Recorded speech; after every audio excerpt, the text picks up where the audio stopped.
밀크티 학부모님들 안녕하십니까? 밀크티 교육매거진 아나운서 서정덕입니다. 자, 오늘은 지난 시간에 다루었던 공감에 연계해 1:1 맞춤 톡셈의 주제인 표현력에 대한 이야기를 해볼까 합니다. 공감, 이 의미를 찾아보면 타인의 상황을 마음으로 느낄 수 있는 능력이다 라고 하고요.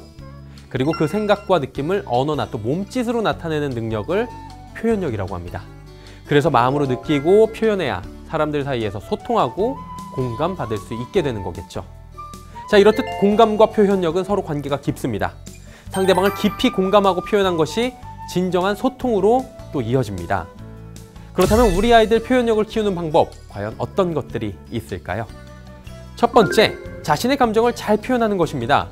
예를 들어 도움을 받았을 때 고맙다고 말하기, 타인에게 피해를 줬을 때 미안하다고 말해주기, 억울한 일을 당했을 때 조리 있게 자신을 변호하며 속상한 이유를 말하기.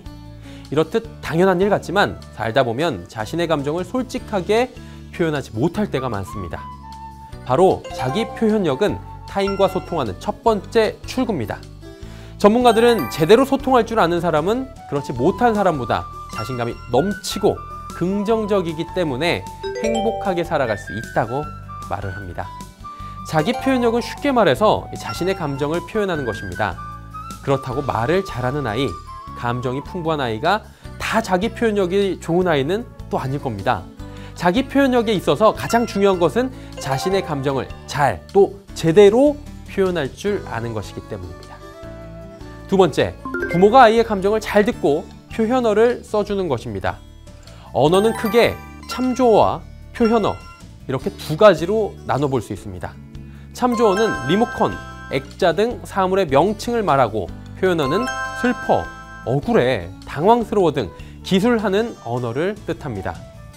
표현어인 당황스럽다, 행복하다, 실망스러워 등을 가르친다는 자체는 쉽지가 않습니다. 가장 좋은 방법은 부모가 아이에게 상황에 맞는 표현어를 자주자주 사용해 주는 것입니다.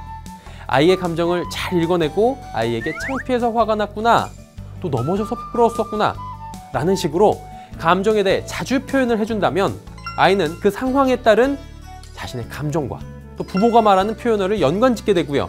또 그대로 표현어를 학습해 자기 표현력은 자연스럽게 길러질 수 있게 됩니다. 표현력이 뛰어나다는 것은 한마디로 이 상황에 적절하게 듣는 이의 입장을 고려하여 가장 효과적으로 전달할 수 있는 힘이 됩니다. 세 번째는 언어 이해력과 언어 표현력을 길러주기 활동을 하는 건데요. 물론 가장 좋은 방법은 독서입니다. 가정에서는 이 독서와 함께 다양한 표현력 향상 활동을 해보시는 건 어떨까요? 먼저 자녀가 초등학교 저학년이라면 하루에 한 단어 찾아보기와 수수께끼를 권해드립니다. 매일 하루에 한 단어만 정해서 밀크티 학습백과 사전에 찾아봅니다. 찾아보고 또 말해보는 것만으로도 언어 이해력과 표현력에 큰 도움을 줍니다.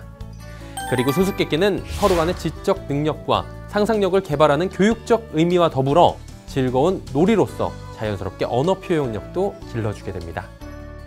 자녀가 초등학교 고학년이라면 가장 재미있는 대화법으로는 인터뷰 게임이 있습니다.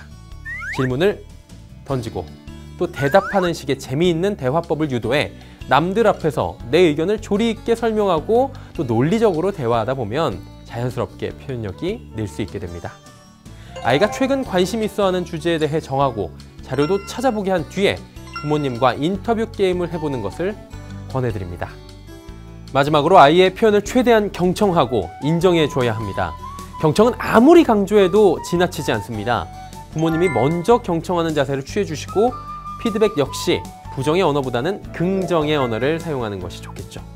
그리고 혹시 아이가 사춘기가 시작된 것 같으십니까?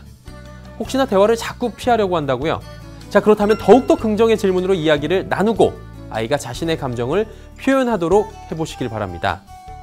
사춘기에 접어들게 되면 부모를 절대적으로 따르던 시절과는 다르게 부모의 말에 의심도 하고 또 비판도 하면서 차츰차츰 부모와 힘겨루기를 시작합니다.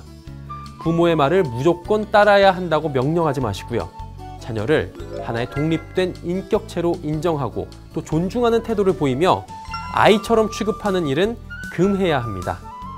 그리고 아이 스스로 자기 자신을 긍정적으로 표현해 보도록 해보시길 바랍니다. 자, 이렇게 아이와 함께 대화하고 재능을 살펴보면서 아이의 능력을 끄집어내줄 수 있는 부모야말로 내 아이를 실력 있는 아이로 만드는 지름길이겠죠. 표현력의 기초가 탄탄한 아이는 중학교에 가서 그 실력을 발휘하게 됩니다. 왜냐고요?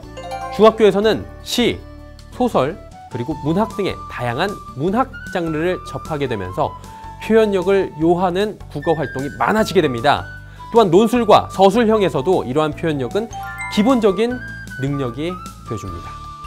표현력이 좋은 아이들은 건강한 자기 표현으로 또래 친구들과도 원만하고 긍정적인 관계를 형성하게 된다고 합니다. 또한 가정에서 평소에 대화할 때에도 항상 아이의 이야기를 잘 들어주시고 격려해 주시길 바랍니다. 사랑하는 내 아이, 표현력도 커지면서 꿈도 쑥쑥 자랄 수 있도록 따뜻한 대화와 관심을 주시길 바라겠습니다. 지금까지 밀크티 교육매거진 아나운서 서정덕이었습니다.